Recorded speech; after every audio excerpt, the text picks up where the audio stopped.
ಅಗ್ನಿಸಾಕ್ಷಿ ಧಾರಾವಾಹಿಯ ಮುಖ್ಯ ಪಾತ್ರಧಾರಿ ಸನ್ನಿಧಿ.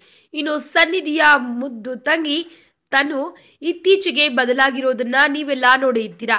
ಇನ್ನ ಅಷ್ಟು ಅದ್ಭುತವಾಗಿ ನಟನೆ ಮಾಡುತ್ತಿದ್ದ ತನು ಈ ಧಾರಾವಾಹಿಯಿಂದ ಹೊರಹೋಗಿದ್ದಾಕೆ ಎಂಬ ಪ್ರಶ್ನೆ ಆರಂಭದ ತನು ಬದಲಾವಣೆಯ ದಿನಗಳಲ್ಲಿ ಕೇಳಿಬಂತು. ಅದಕ್ಕೆ ಅಂದಿನ ಉತ್ತರ ಏನಾಗಿತ್ತಪ್ಪ ಅಂದ್ರೆ, ಈಕೆಗೆ ತೆಲುಗು ಭಾಷೆಯಲ್ಲೂ ಸಹ ಹೆಚ್ಚಿನ ಅವಕಾಶ ಸಿಕ್ಕಿದೆ. ಹೀಗಾಗಿ ಈಕೆ ಈಗಾಗಲೇ ಟಾಲಿವುಡ್ನ ಪ್ರಖ್ಯಾತ ಧಾರಾವಾಹಿಯಲ್ಲಿ ಅಭಿನಯ ಮಾಡ್ತಿರೋದ್ರಿಂದ ಡೇಟ್ ಸಮಸ್ಯೆಯಿಂದ ಈಕೆ ಟಾಲಿವುಡ್ಗೆ ಜಿಗಿದು ಸ್ಯಾಂಡಲ್ವುಡ್ನ ಧಾರಾವಾಹಿ ಅಗ್ನಿಸಾಕ್ಷಿಯನ್ನ ಕೈಬಿಟ್ಟಿದ್ದಾರೆ ಎಂಬ ಗಾಸಿಪ್ ಕೇಳ್ಬಂತು. ಆದ್ರೆ ಅದಕ್ಕೆ ತದ್ವಿರುದ್ಧವಾಗಿ ಇದೀಗ ಮತ್ತೊಂದು ಹಾಟ್ ಟಾಪಿಕ್ ಗಾಂಧಿನಗರದ ಗಲ್ಲಿಗಳಲ್ಲಿ ಗಿರಿಗಿಟ್ಲೆ ಹೊರಟಿದೆ.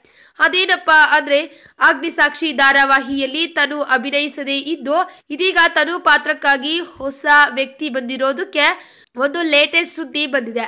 ಅದೇನಪ್ಪ ಅಂದ್ರೆ, ತನು ಅಲಿಯಾಸ್ ಶೋಭಾ ಶೆಟ್ಟಿ ಅವರು ಈ ಒಂದು ಧಾರಾವಾಹಿಯಿಂದ ಹೊರಗುಳಿಯೋದಕ್ಕೆ ಕಾರಣ ಸ್ಯಾಂಡಲ್ವುಡ್ನ ಪವರ್ ಸ್ಟಾರ್ ಪುನೀತ್ ರಾಜ್ಕುಮಾರ್ ಅಂತೆ.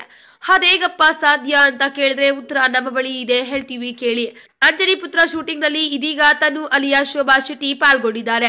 ಇನ್ನು ಚಿತ್ರದಲ್ಲಿ ಇವರು ಅತ್ಯಂತ ಆಪ್ತ ಗೆಳತಿಯ ಪಾತ್ರದಲ್ಲಿ ಕಾಣಿಸಿಕೊಳ್ಳುವಂತೆ ಪುನೀತ್ ಮತ್ತು ತನು ಫೋಟೋ ತೆಗೆಸಿಕೊಂಡ ಪಿಕ್ಗಳು ಇದೀಗ ಸಾಮಾಜಿಕ ಜಾಲತಾಣಗಳಲ್ಲಿ ಹರಿದಾಡ್ತಿದೆ. ಆದ್ರೆ ಯಾವ ಪಾತ್ರ ಎಂಬುದು ಇನ್ನೂ ಬಹಿರಂಗವಾಗಿಲ್ಲ. ಒಟ್ಟಲ್ಲಿ ಪವರ್ ಸ್ಟಾರ್ ಪುನೀತ್ ರಾಜ್ಕುಮಾರ್ ಅಂತಹ ಸ್ಟಾರ್ ನಟರೊಂದಿಗೆ ತೆರೆ ಹಂಚಿಕೊಳ್ಳುವ ಚಾನ್ಸ್ ಸಿಕ್ಕಿದ ಮೇಲೆ ಅಗ್ನಿಸಾಕ್ಷಿ ಧಾರಾವಾಹಿಯನ್ನ ಕೈಬಿಟ್ಟಿರೋದು ಶೋಭಾ ಶೆಟ್ಟಿಗೆ ಸಮಂಜಸ ಅಂತ ಅನಿಸ್ತಂತೆ. ಈ ವಿಡಿಯೋ ಬಗ್ಗೆ ನಿಮ್ಮ ಅನಿಸಿಕೆ ಹಾಗೂ ಅಭಿಪ್ರಾಯಗಳನ್ನು ನಮ್ಮ ಕಮೆಂಟ್ಸ್ ಬಾಕ್ಸ್ ನಲ್ಲಿ ತಿಳಿಸಿ. ಈ ವಿಡಿಯೋನ ಲೈಕ್ ಮಾಡಿ, ಶೇರ್ ಮಾಡಿ ಹಾಗೂ ಮತ್ತಷ್ಟು ಸ್ಯಾಂಡಲ್ವುಡ್ ಅಪ್ಡೇಟ್ಸ್ಗಾಗಿ ತಪ್ಪದೇ ನಮ್ಮ ಯೂಟ್ಯೂಬ್ ಚಾನೆಲ್ ಅನ್ನು ಸಬ್ಸ್ಕ್ರೈಬ್ ಮಾಡಿ. ಲೈಕ್ ಮಾಡಿ, ಕಮೆಂಟ್ ಮಾಡಿ, ಶೇರ್ ಮಾಡಿ ಹಾಗೆ ಸಬ್ಸ್ಕ್ರೈಬ್ ಮಾಡಿ ಟಾಪ್ ಕನ್ನಡ ಚಾನೆಲ್.